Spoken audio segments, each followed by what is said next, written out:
নমস্কার, কেমন আছেন সবাই বন্ধুরা? আজ চলে এসেছি একদম ভেটকি মাছ নিয়ে। আমি এখানে ভেটকি মাছ বেশ বড় বড় আলু দিয়ে একটু গামাখা লাল ঝোল করেছি। আপনারা আপনাদের পছন্দের মতো আলু কেটে নেবেন। তো চলুন দেখা যাক। প্রথমে মাছটাকে ধুয়ে পরিষ্কার করে নিয়েছি এবং মাছের মধ্যে দিয়ে দিয়েছি লবণ, হলুদ আর সর্ষের তেল।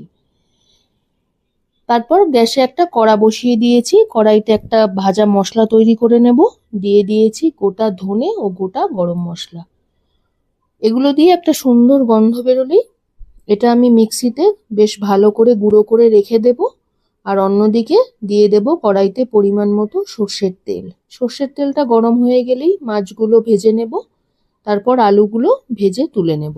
এবার ওই তেলের মধ্যে ফোড়ন দিয়ে দেব শুকনো লঙ্কা আর গোটা জিরে। তারপর দিয়ে দেব বেশ খানিকটা পেঁয়াজ বাটা এবং পরিমাণ মতো লবণ। পেঁয়াজটা একটু বাদামি রং ধরলেই তার মধ্যে একটা টমেটো বাটা দিয়ে দিয়েছি। আমি এখানে বেশ একটা বড় সাইজের টমেটো দিয়েছি। আর দিয়ে দিয়েছি হলুদ আর লঙ্কার গুঁড়ো। আপনারা এখানে কাঁচা লঙ্কাও দিতে পারেন, আর একটু টক দইও দিয়ে দিতে পারেন। আমার ঘরে আজকে দই ছিল না, তাই আমি দিইনি।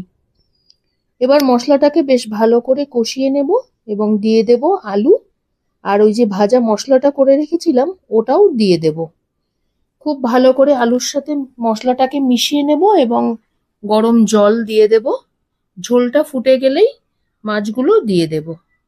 এবার মাছটার সঙ্গে খুব ভালো করে নাড়াচাড়া করে মিশিয়ে নিলেই তৈরি হয়ে গেল আজকে আমার বেশ বড় বড় আলু দিয়ে ভেটকি মাছের গামাখা লাল ঝোল।